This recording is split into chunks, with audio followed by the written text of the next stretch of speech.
I used to believe that death was a clean thing. A moment, a line crossed, an ending. That belief shattered the day I woke up inside a coffin-shaped medical pod on a planet that wasn't Earth, listening to a woman cry my name in a language that still felt half-alien on my tongue. My name is Elias Kerr. I was a xenolinguist contracted to the Interstellar Accord, the kind of specialist they sent when humans needed to talk instead of shoot. When I first arrived on Varelia, the homeworld of the Lithari, the sky burned lavender at dawn and deepened into indigo by midday. Their cities grew like coral, organic, curved, alive. And among the first faces to greet me was hers. Her name was Sfiare. The Lithari resembled humans in silhouette, but differed in ways that mattered the longer you looked. Their skin carried a faint luminescence, shifting hues with emotion. Their eyes were large, faceted with rings of silver and violet. Sfiare's glow was soft gold when we met, a sign of polite curiosity. She was assigned as my cultural liaison, though the title hardly captured what she became to me. She was patient when I mispronounced sacred phrases. She laughed, a musical, breathy sound, when I mistook a morning gesture for a greeting and nearly caused an incident. Over weeks, our professional distance softened into something warmer. We spent evenings beneath the bioluminescent trees of her city, translating poetry between our worlds, discovering that longing sounded the same in every language. Varelia was not at peace, though. The Lithari were locked in a cold war with a neighboring species, the Karoks, whose ships lurked like iron scars at the edge of the system. Tensions rose daily. As a human envoy, I was both valuable and vulnerable. The day everything changed began with an alarm. I was in the central spire, working through a dense archive of Lithari legal history, when the floor trembled.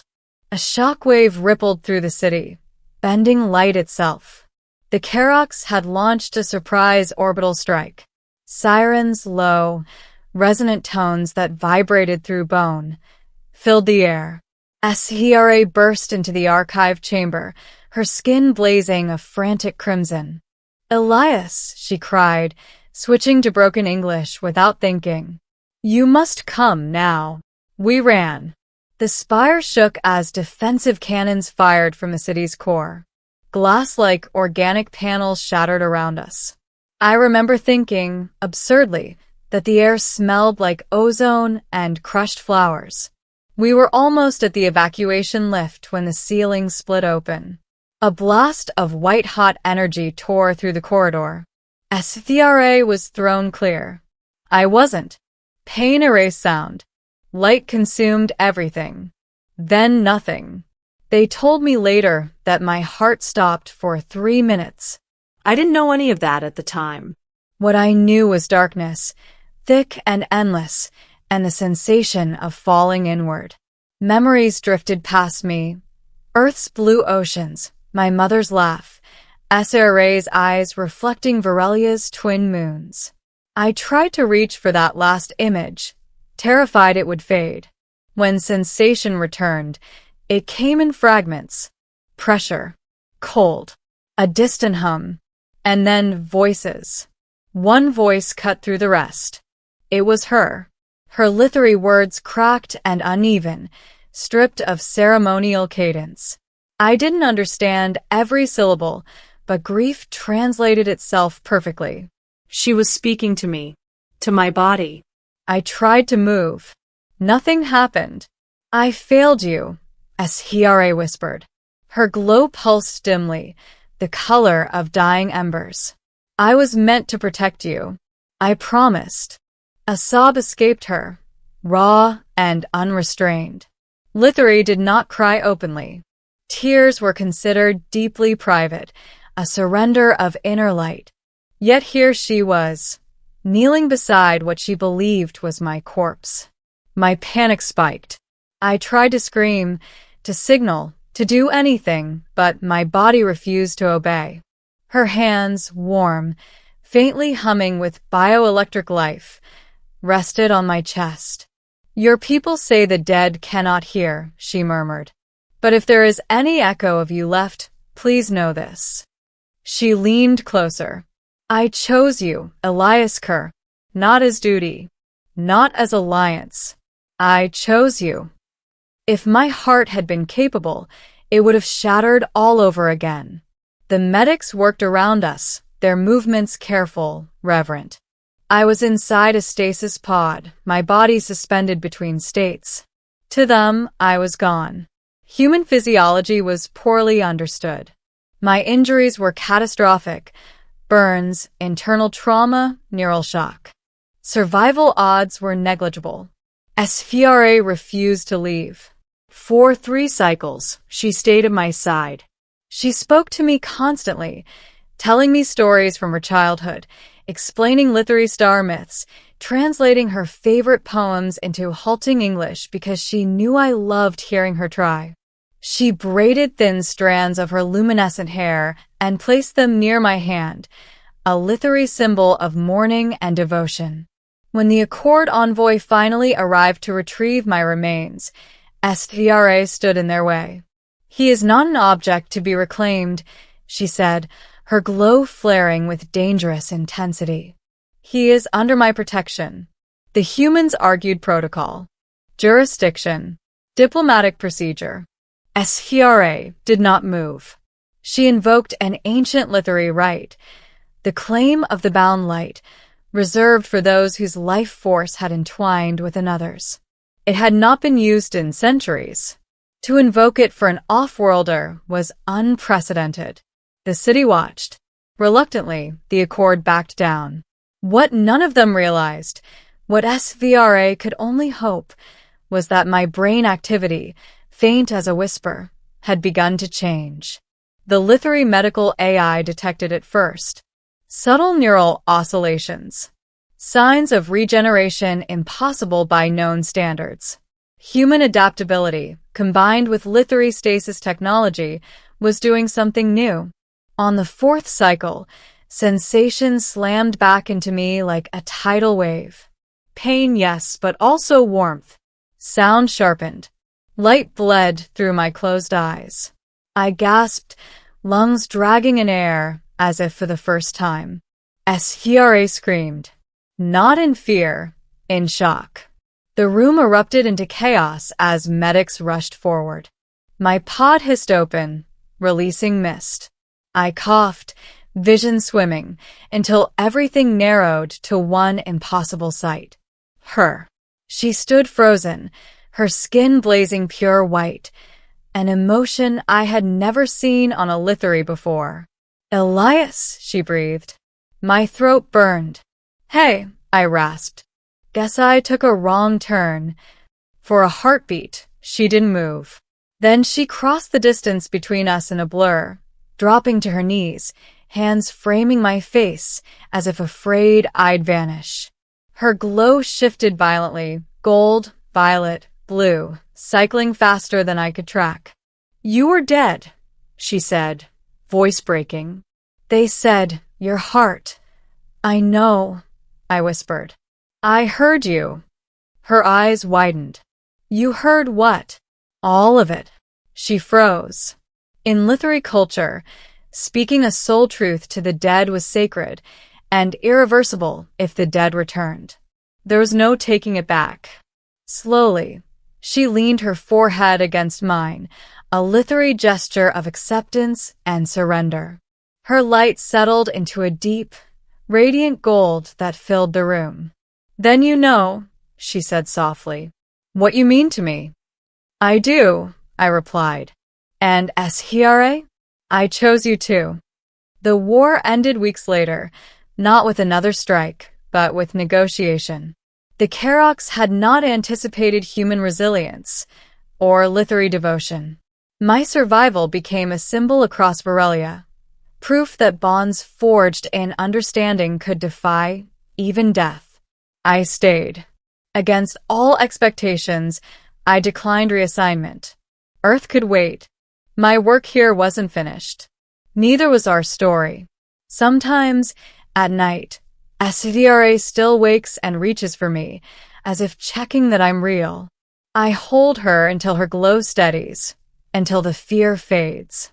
She once told me that Lithuri believed the soul emits a light that never truly goes out, only changes form. I died on Varelia, and somehow, in her grief, in her refusal to let go, she pulled me back. If that isn't astonishing, I don't know what is. Recovery was not a miracle montage. For weeks after my revival, my body rebelled against existence. My muscles trembled under their own weight. My lungs burned from air that felt too sharp, too real. Human nerves were not designed to reboot after death, and the Lithuri healers learned that lesson alongside me. Pain came in waves, sometimes dull, sometimes blinding, but I welcomed every sensation. Pain meant I was still here. Shera never left. She slept beside my medical platform, her light dimmed to a gentle glow so as not to overstimulate my recovering senses. When nightmares dragged me back into the moment the ceiling collapsed, it was her voice that anchored me, soft, steady, speaking my name as if it were a promise. There was a quiet change in her after my return. Before, she had been careful, measured in her expressions, restrained by culture and duty. Now, she touched me openly, her hand on my shoulder during difficult therapy sessions. Her fingers laced through mine in public corridors, ignoring the whispers of astonished onlookers. In Lithuri society, affection was deliberate. Nothing was casual. Everyone knew what her behavior meant. The council summoned us together. The chamber was vast, carved from living crystal that resonated faintly with the city's heartbeat. Elder Lithuri sat in a ring, their combined glow forming a spectrum of authority. I stood unsteadily beside Shera, still leaning on a cane grown specifically for my grip. "You died under our sky," one elder said, their voice layered with harmonic resonance. "And returned. That alone would mark you," another added. "But it is not why we called you here." Shera's glow deepened, steady and unflinching. "You invoked the claim of the bound light," the central elder said to her. "Do you affirm it still?" "I do," Shera replied without hesitation. The elder turned to me. "Do you understand what was claimed?" I swallowed. I did. During my recovery, Shera had explained everything, carefully, honestly, giving me every chance to walk away. "I do," I said. "And I accept." The chamber fell silent. The claim was older than the city itself. It bound 2 lives across species, across fate, recognizing a shared survival, a mutual choosing that transcended law. It did not require romance. It required truth. The council rose as one. "Then it is witnessed," the elder declared, "by our light and by your returning breath." When we left the chamber, Shera finally allowed herself to tremble. I caught her, pulling her close despite the ache in my ribs. She pressed her forehead to my chest, listening to my heartbeat like it was sacred. "I was prepared to carry your memory for the rest of my life," she whispered. "I rehearsed how I would survive without you." I kissed her glowing temple, careful, reverent. "I'm sorry you had to." She pulled back, eyes fierce. "Do not apologize for living." The war's official end came days later. Karok's delegates arrived under truce banners, their rigid forms betraying unease as they walked through a city that had nearly been destroyed, yet still shone. They had expected a weakened world. Instead, they found unity and a story spreading across the system. A human who died and returned. An alien who refused to let him go. A bond stronger than annihilation. Peace treaties were signed. Borders redrawn. Observers whispered that something fundamental had shifted, not just politically, but culturally. Species that once viewed emotional attachment as liability now questioned that belief. As for me, the Accord eventually sent another message. They offered commendations, a return post on Earth, a quiet retirement with full honors. I declined them all. My place was here. Months passed. My strength returned slowly, unevenly, but steadily. I relearned how to walk beneath lavender skies. I relearned how to laugh without fear that it would be my last breath. And through it all, SFRA walked beside me, no longer just my liaison, but my anchor. One evening, beneath the twin moons, she led me to the bioluminescent grove where we had once shared translated poetry. The trees glowed brighter as we approached, reacting to her presence. She knelt. Litheri did not kneel lightly. "I believed you were gone," she said, voice calm but heavy with memory. "I mourned the future I had begun to imagine. And when you returned, I realized something." She took my hands. Some lives are not measured by their length, but by who they refuse to leave behind. My throat tightened. SHRA. "Stay," she said, not as a plea, as a choice. Not as a visitor, Not as an envoy. as mine. I knelt with her. "I already died once," I said softly. "I don't want to waste the life I was given back." Her glow surged, brilliant, unwavering. Then she laughed, that musical sound that had first pulled me into her orbit and rested her forehead against mine. Far above us, stars burned cold and distant. But here, on a world that was never supposed to be mine, I lived, because someone loved me enough to believe I wasn't finished. She thought I was dead.